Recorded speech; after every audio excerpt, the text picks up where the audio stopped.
Assalamu alaikum. This episode is brought to you by MAISEE.co. Today, we're looking at 10 important facts about Surah Al Fatihah. Let's dive right in. Number 1. Surah Al Fatihah contains 7 of the most repeated verses in the entire Qur'an, and that's because it's the only surah that has to be recited at the start of every prayer. And if we did some really rough calculations, we could say that Muslims pray at least 5 times a day, which gives us a total of 17 rak'ahs a day. If we then multiply that by 365 days in a year, and finally multiply by about 2 billion Muslims in the world, that tells us that Surah Al Fatihah is recited trillions of times every single year. Number 2. The word Fatihah roughly translates to the opener. And that name is really poetic, considering it's the opening chapter of the Qur'an and also opens the prayer. The surah also has several nicknames, including the mother of the Qur'an, the cure, and the remedy. Number 3. Allah subhanahu wa ta'ala introduces himself to us in this surah, and he does this in 3 verses. The first is AlHamdulillahi Rabbil Alameen. We'll come back to Alhamdulillah later. Rabb means master, and Alameen means world or universe. So in this verse, Allah introduces himself as the master of everything, including the prophets, angels, jinn, and humans of all races and cultures and generations. In the next verse, Allah lets us know that He is incredibly merciful. Ar-Rahman is the type of mercy that extends to all human beings, regardless of the religion they follow. And Ar-Rahim is another type of intense mercy that only extends to Allah's obedient servants. In the third verse, Maliki Yawmiddin, Allah tells us that He is the master of the Day of Judgment. On that day, every person will either be rewarded for their good deeds or face the justice of Allah. And so, within seconds of opening the Qur'an, we are introduced to Allah and we understand that Allah is the master of everything. He is full of mercy, but also the master of the Day of Judgment. We in turn are His servants, and worshipping Him is our one true purpose. Number 4. We make a declaration every time we recite Surah Al Fatihah. So right in the middle of the surah, we say, Iyaka na'budu wa iyaka nasta'in, which literally means, Ya Allah, You alone we worship, and You alone we seek guidance from. This emphasizes the Shahada, where we say, La ilaha illallah, there is no God worthy of worship but Allah.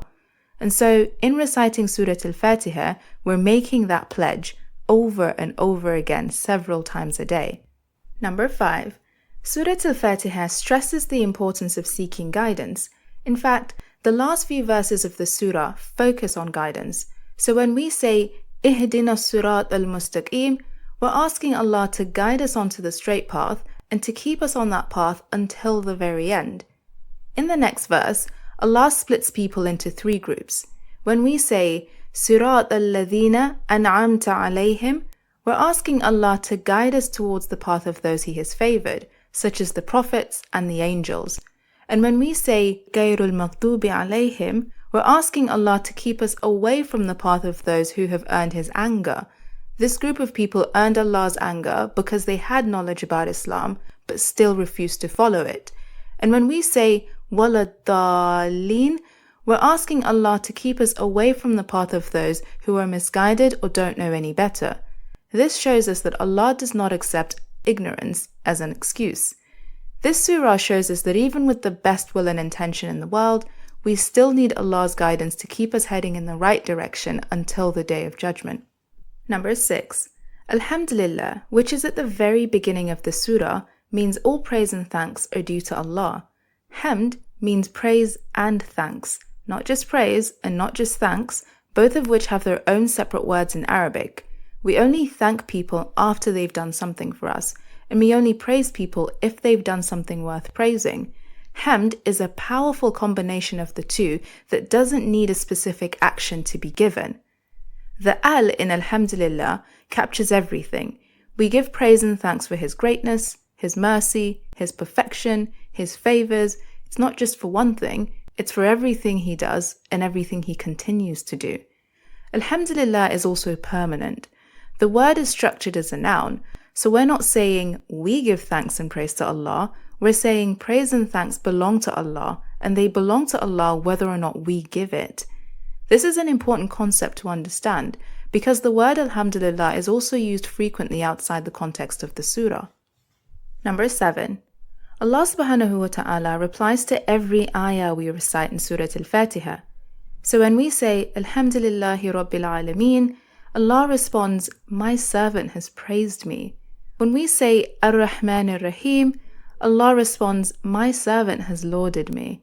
Malik Yawmiddin, my servant has glorified me.